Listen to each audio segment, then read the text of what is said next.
Welcome to the Smarter Sales Show, your weekly tech tips and technique tune-ups with a special focus on virtual selling. I'm Merritt Khan, and every week I'm going to share sales technique and emotional intelligence strategies, and I'm joined by my co-host, as always, the lovely Julie Holmes, who will blow you away with the latest tech gadgets and tools that you're going to need to stand out in this crowded sea of sales sameness. So today we're kicking off a series of episodes, a 4-pack on the topic of prospecting.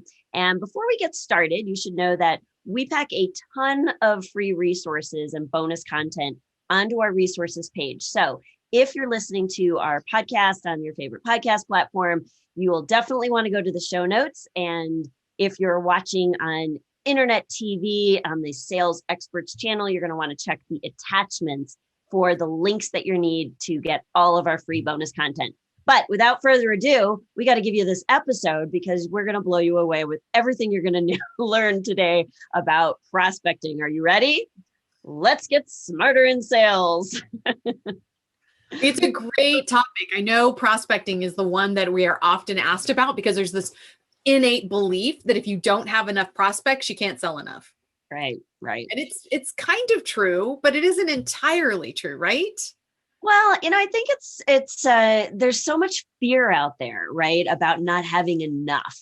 And you just have to know like how much is enough. And I always feel like I should be doing more, and there's just no end to it. So I feel like people are afraid to get it wrong, or they just don't know how to get started. It seems overwhelming. Yeah, it might be a little bit of perspective as well, right? I mean, I can remember I was keynoting at a national sales conference, and I was in front of hundreds and hundreds of people. And I asked them, how many of you are responsible for new sales? Whoa, the hands went up. Oh, we do new sales. How many of you are responsible for continuing to sell to those same customers again and again? How many of you are responsible for upselling and cross-selling? Almost every single hand went up again. Yeah. So it's interesting, isn't it, that we talk about prospecting. And one of the things I find most fascinating about it is that we always assume that prospecting is about prospecting new business, new clients, and new business. I think that's a great point. There's so much, low-hanging fruit. It's so much easier to do additional business with the people that already know, like, and trust you. They're already familiar with you. You've already been through their process to be an approved vendor or partner. So there's a lot of reasons to be prospecting within the people that you're already doing business with for additional opportunities. And I think that that's probably one of the biggest missed opportunities out there. Right. I think that's a great point. In fact, I think, why don't we do this? Why don't we set ourselves up with this episode and to try and answer a few key questions for everybody who's listening.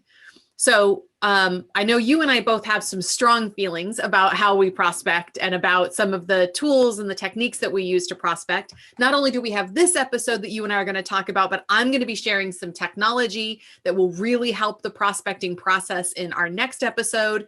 And you're also going to be covering a whole bunch of prospecting strategies and specific techniques. And then we have a great interview with a friend of ours and an expert prospector coming up as well in our 4th episode of this pack. But maybe we should start with talking about understanding when enough is enough when it comes to prospecting. Is there enough? And how do you manage that process? And then how do you wrap your head around that kind of the mentality that you have to prospect well? And I think it would be great as well if we talked about some of the technical skills and the technology that can kind of help you put prospecting into perspective. Does that sound like a good strategy if we cover those major topics? That's what I love about you, Julie. I'll just take a topic and just start talking about it. You have a process for things. Or process if we're talking to any Canadians. All the Canadians out there, I'm going to translate because I'm bilingual. That's a process for you. All right. So why don't you start, Merritt? Why don't you talk to me about when you know to stop prospecting? Because this is a conversation you and I had. You and I've had this conversation several times, and you've had to talk me off the ledge a couple times. So when is enough prospecting? Well, I think this is a fascinating thing because especially when I look back at my own career and most of the people that I've worked with over the past 2 decades, there's no limit to the amount of business you can do, right? The sky's the limit. That's why we're in commission sales roles. That's why we're entrepreneurs and we like the endless, boundless opportunities of it. Well, with that boundless opportunity comes this pressure to always be prospecting, there's always another deal. Like I said earlier, there's always another deal, another prospect, another dollar you could pitch. It's never ending. So, a number of years ago, I really started to look at that. And I'm always talking about there's three main aspects to being really professional in selling, which is getting your mindset right and getting the mechanics of selling skills right, but then also being in motion. And to be consistent and to be able to avoid burnout, you have to know when is enough so you can stop agonizing and start prospecting. I think that's a game changer. So, you just have to know, well, if I want to close if I want to make this amount of money, let's say I want to make $100,000 and I know my average deal is $5,000. Well, then I know I have to close 20 of those deals. Right. So to have 20 closed deals, I probably need, worst case scenario, let's say I'm at a 50% close rate, which I might be a little bit better than that, but but let's say you have a 50% close rate. We'll go with the rule of 50s, right? So if you want to close 20 deals, you have to have 40 money conversations. Well, to have 40 money conversations, you need to have 80 warm leads, right? You need to have 80 qualified prospects. Qualified prospects. To have 80 qualified prospects, you want to have at least 160 that are moderately qualified. Yeah. You might want to go one level deeper than that and double it again, just to say, this is what I want in the tippy top of my pipeline. Yeah. And then as people funnel down, you finally know what is enough. Well, I could build a plan on that. Now I know exactly how many prospects I need to reach out to in a week and how many I need to talk to. I know if I'm ahead of the game or behind the 8 ball. And that gives you that sense of, I guess I could give you a sense of dread, oh, I'm really far behind, but at least right? You can't, you don't argue with the real data. It's the data. Yeah. I think that's a great point. It's, my background is in corporate and I think a lot of big corporate teams and even moderately sized corporate teams do a good job of setting out kind of their numbers and, working their pipeline and understanding, what that flow of transactions look like and how many prospects and leads they need to have in order to close the right number of deals. I see this as being a bigger problem when we talk about our service-based professionals. So you and I both spend a lot of time with financial advisors and insurance representatives and all those kinds of professional industries. Right. Yeah, absolutely. Yeah. And I think when you are in that role, you may or may not have the strongest foundation in sales process as some of the people in corporate. Right? You aren't necessarily, investing in sales process software. You may or may not have a CRM where you're keying in budgets and projections and doing all of that. So I think that's a great lesson, I think, for all those service-based professionals that, take a minute and just step back and get a bearing on where you're going. I mean, imagine that you were driving across the country, but you didn't know how long it was going to take for you to get there or how many miles you'd have to do in a day. You didn't even know where you were going. You just knew you were going west. How long would you drive every day? At what point would you stop when you couldn't drive any farther, when you were too exhausted? Right. You'd never take any sights in along the way. You'd miss that biggest ball of yarn in Kansas. And to your point, I imagine, imagine if a marathon was an endless race. If you don't know what the finish line is, you're probably less likely to start in the first place because you don't have that completion to look forward to. I mean, I don't know that to be the case even in an actual marathon because, of course, I have never run anything close to a marathon, but I'm just cracking up because my example is that we're going to drive across country and you go to some kind of exercise fitness example. Saying, right? I'm already on a road trip with a can of Mountain Dew and a bag of Funyuns. Well, like I'm in. You'll be my like pickup car, right? Like I'll be running. That's definitely my skill. Well, I think, there's another area. So I think that's one great area. I think there's another one that I'll offer up, which is about mastering your technical skills. Mm. So, if you think about, I have to get to this number of prospects, following on from your challenge, right? You have to get to this number of prospects and this amount of calls and leads in order to get to your end number. So my opportunity is to say, like, you've got to master that search skill. Like, you have in front of you now the most unbelievable technology to help you prospect effectively. Because there's a big difference, of course, between saying I need to make 100 calls a day and I need to make 20 really good calls a day. Like, like there's a big difference between quantity and quality when it comes to prospecting. And far too often we see people focused on quantity rather than quality.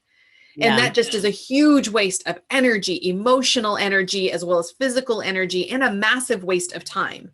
But you can unlock unlimited prospects with the right technology. Whether you need 5 or 50, that technology can really help you. We've got Google and we've got LinkedIn. We're going to talk much more about LinkedIn. But you've got Google, you've got LinkedIn. You can use pixeling technology, which helps us to keep track of prospects and what they're looking at and what they're interested in.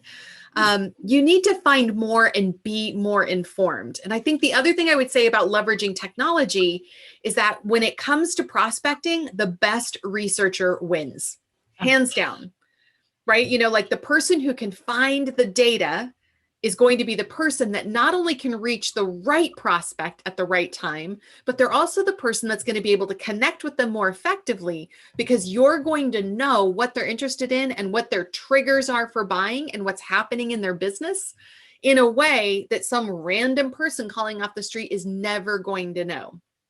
But I love to give a tool. So I'm going to give you one tool right now, because if you're saying that people should be able to set aside a certain amount of time and to know when the start and the finish is, I'm going to tell you that one of the best activities that you can do during the course of a week is see where you're spending your time. Because it hurts. It hurts because people will say, like, I'm always prospecting. And when you legit check it, they're not always prospecting. They're always avoiding prospecting. Because they're like, oh, I don't want to do it. I'm just going to do one more thing. I'm just going to get this one thing done. And then I never get around to it. So there's a cool tool that I love to use. And I do this every couple of months, where I sit down and I start to calculate out how much time I'm spending on all the activities at my desk. Like, how much time am I spending in my email? How much time am I spending in my CRM? How much time am I spending, on Facebook or whatever your poison is, right? Twitter. Oh my gosh. You've talked about my poison. I'm not going to go there. Yeah, exactly. Yeah. All right. Yeah. So there's a great tool called Toggle, and I'll put a link to that in the resources, but there's a tool called Toggle, Toggl. And Toggle is a great little plugin that you can put on your computer that will measure all the apps and how much time you're spending on everything. And you can switch them from project to project. So get a handle on how you're spending your time so that you can know when to stop prospecting. I think that's a great idea too. And then you can also know, you can start to track, well, how much time does it really take me to just do outreach to 10 prospects? Like, it feels like this overwhelming, that's a great point, consuming thing. But if you really start to use a tool like that to track the time that you're actually doing the prospecting activities, in addition to all the things that are distracting you from those prospecting activities, you might have a new relationship to, like, it really doesn't take that long, especially if you're using the technology tools that you've trained us in to assist to make things easier to get in front of the right people with the right messaging.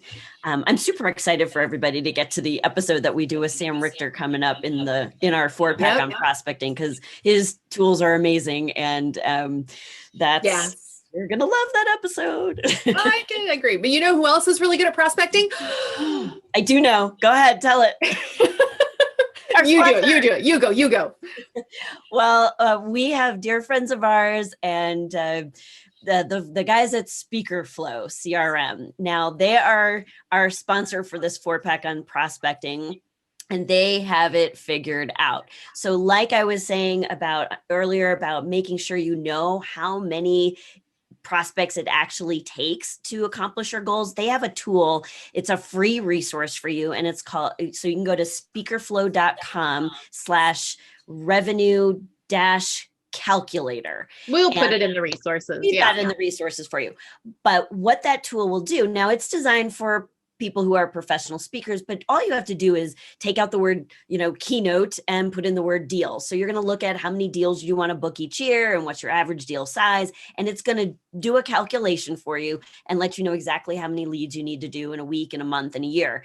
That's just one of their tools. It's really a CRM. It'll help you measure and track deal flow. So at every stage of your pipeline, you can see where your prospect is and what the probability is that deal is going to flow. So I really want to, we are in love with these guys. It's just a great. Well, yeah, we're both customers, right? Yes, we are both customers. It's a product that we know and love.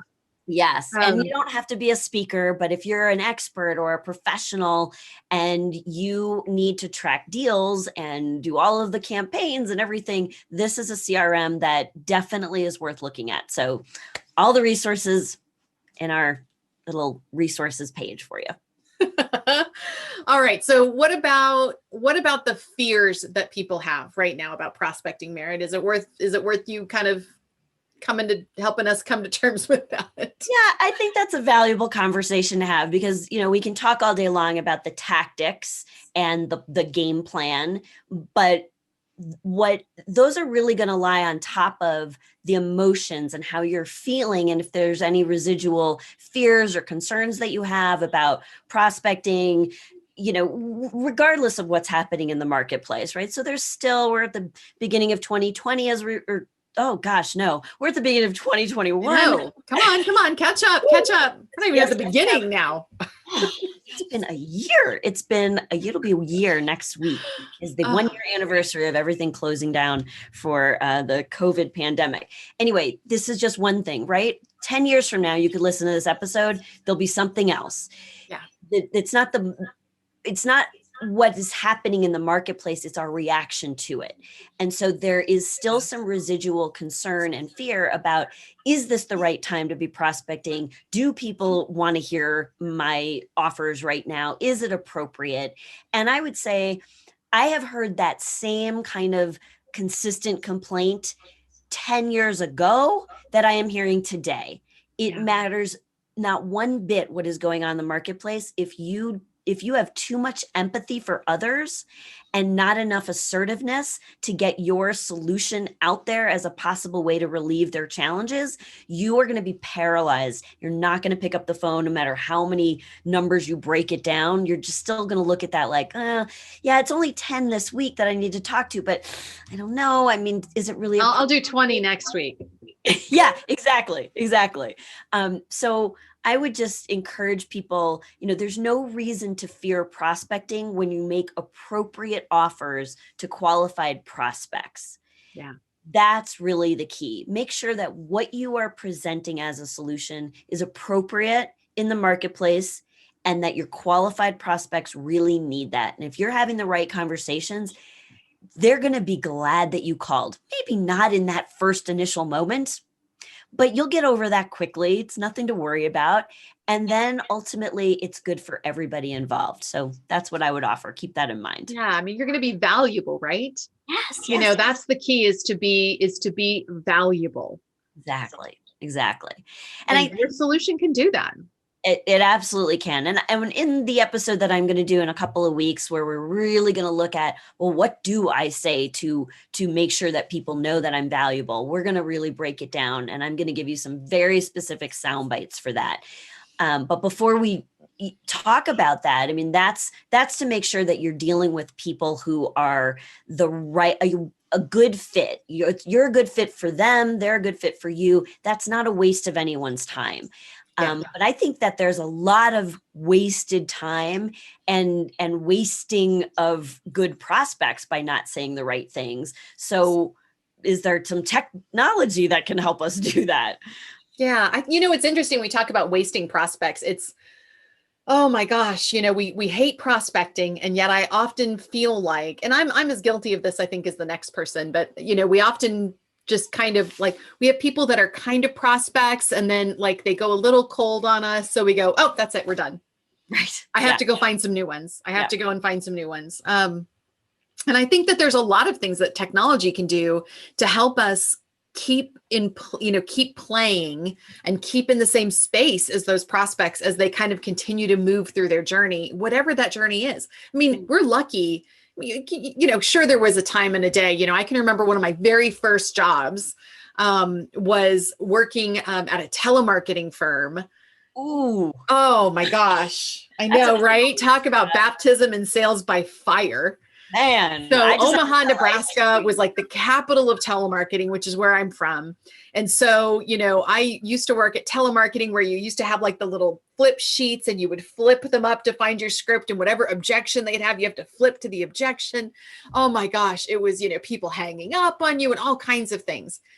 But, the thing about that is that, great are the days when you could call up and somebody goes, yeah, actually, I'll have that right now. But that doesn't really happen for most of us. Most of us, we're really talking about longer sales cycles. Yeah. And in some cases, we're talking about being present when they're ready to buy, whenever that might be. Right? So we might be introducing ourselves, like, let's say you're a real estate agent, for example, keeping in front of somebody so that when they're ready to sell their house, you're top of mind. That is how we prospect effectively and continuously. And technology is hugely beneficial for that. So when, wasting potential prospects is a crime against sales, in my opinion. Like, it is absolutely a crime against sales. You should be able to know every single prospect that you've contacted, and you should be able to stay in touch with them. And I can't remember who used to tell me, but somebody used to say, like, you should stay in touch with them until they tell you that they don't want to hear from you anymore. And then you should respect that. But here's the key. Staying in touch the right way is super easy. You just add value. All the time, you just add value. What do those people need? So imagine being able to leverage technology so that you can be adding value to people all the time, but hands-free. Using email marketing systems, using text-based or SMS marketing systems. All of that technology can enable you to stay in touch with your prospects, potential clients, potential customers, and frankly, your existing customers, because they're also your prospects. So you can use that technology to have a stream of value that you are feeding out over time, so that when they're ready to buy, or when they're ready to buy again, you're top of mind. So that's what I mean by not wasting potential prospects. Don't throw them away. Don't bury them. Don't archive them. Keep in touch with them. Yeah, you're absolutely right about that. I think that, if we take those messages with what we talked about at the beginning of this episode, figure out how many prospects you really need to accomplish your goals. And then all you need to do is build that plan to stay in touch with them by adding value and using that technology to do the heavy lifting for you to add value time and time again. And then you are there when they're ready to buy. And that way you're not wasting prospects. You're developing a relationship with people who might not have been a great fit in the beginning, but for whatever reason, but then as time goes on and their situation changes, or they get deeper and deeper into pain that you're a solution for, then by the time that you do get in touch with them, you'll know what the right words are, because they've been part of your process during that whole time. I think that's just a great example of tech and technique coming together to really solve the problem. And don't forget, by the way, as soon as you start using technology for things like that, you're going to get tracking. I'll know what it was that Merritt clicked on that made me, made her contact me, or I'll be able to see what types of information she's interested in. And, we're going to talk more. We have another 4-pack coming up on qualifying prospects. And of course, we have some more episodes coming up, talking about some of that technology that you can use to stay in touch on a regular basis. But just think about, if you had to send something valuable every single month let's just say monthly, that's just 12 pieces of content. What 12 things could you share with your prospects and your customers that would be valuable and useful to them? And you have an annual plan, 12 things. That's it. No, and the truth is they don't even have to be all things that you generate.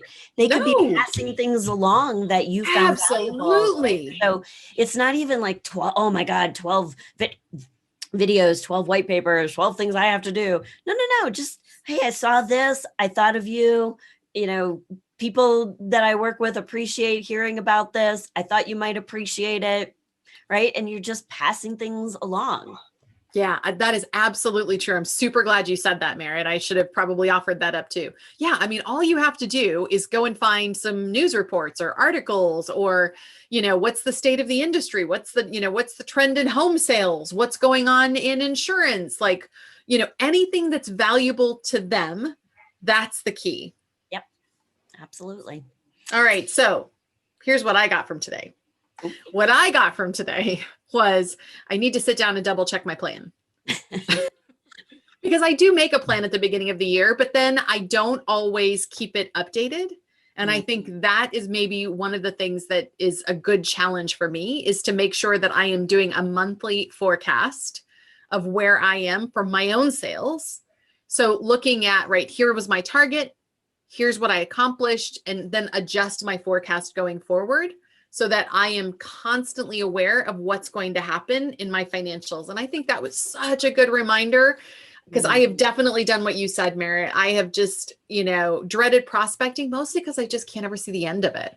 Yeah. And I love the idea that having a number, and this is why I always call you to talk me off the ledge, having a number and delivering what I said I'm going to do is my permission to stop.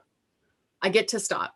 Yeah. When I've done what I have to do, I get to stop doing that activity that doesn't, warm the bottoms of my feet. So that's my goal. That's what I'm going to do. Yay. Well, let's see. I liked what you said about the best researcher wins when it comes to prospecting. And that really resonated with me today. I'm thinking of my clients, and if I'm a little bit more honest and vulnerable, I'm thinking of my own business. I haven't always been the best researcher, so I could probably amp that up a little bit. But the idea of wasting prospects is horrifying, and I think the other good reminder from today was really looking at those clients that we already have and what are the additional products and services that they would find valuable based on how things have changed for them, and something that might not have been a need for them in the past that may or may not have been something that we talked about may actually be a great fit in this virtual marketplace. So I think that was good for me to hear. I'm sure a lot of our loyal fans are in the same boat. Like sometimes you need to rehear things that you've maybe had it swimming around in the back of your mind, but you hear them within a new context and it makes all the difference. So, hey, that's why Post-it notes have a business. Right? Yeah. Let's be honest. That's the number one use case for Post-it notes. I'm going to put something on there that I should remember, but don't. Exactly. That's exactly it. All right. So, but here's our challenge for you. So I would love, you, those of you that listen regularly know we love to send you a challenge because podcasts are great if you do something with them. Yes. So let's actually do something with this. So here's what I would love to challenge you to do. I would love it if you could answer this question. Merritt has a great strategy where she has the if only. I would love for you to answer the if only question when it comes to prospecting. I could prospect better if only what? Like, what is it that holds you back from prospecting? We've got 3 episodes coming up specifically on prospecting, and we would love to answer those questions. Drop us an email. We'll provide that additional content to help, if not in the show, certainly in the resources. So you can drop us an email at hello@thesmartersaleshow.com. And next week, Julie has promised to share her top tips and tools for finding the perfect prospects, keeping track of them, and making sure that they're always happy to hear from you. So don't miss next week's episode of the Smarter Sales Show when Julie's going to share all that good stuff. Hey, Merritt, do you remember going to the park when you were a kid? Yeah. And what did your mom or dad always remind you every time you went to the park? Not to eat the dirt. Okay. Other than that? Always take turns and share my toys. Yes, sharing. So that, dear friends, is your turn to share. If you've gotten some value out of today's episode or any of our episodes, please take a minute, subscribe and follow us on your favorite platforms, and drop us a review. Your reviews help other people find our shows, and they help us know that we're doing a good job. So give us that feedback, please. We've earned it, and everybody should take turns and share. We've also gotten some questions from some of our fans of the show about how they can work with us. And we love those kinds of questions too. So if you need a tech tune-up for your sales team, or you need some training and technique, or you want some really off the wall, unique virtual program where both of us come together and give your entire team a sales kickoff or some energy and inspiration, then definitely shoot us an email, hello@thesmartersalesshow.com, and we'll talk together. We'll have a good conversation. We'll see if we're a match, and we'd love to help you out. I'm Julie Holmes, and remember that you've got a lion in your pocket, and baby, it's ready to roar. You mean their mobile phones, right? For sure. And I'm Merritt Khan, and I'm open to just about anything. And you have been listening to the Smarter Sales Show. Thanks for joining us.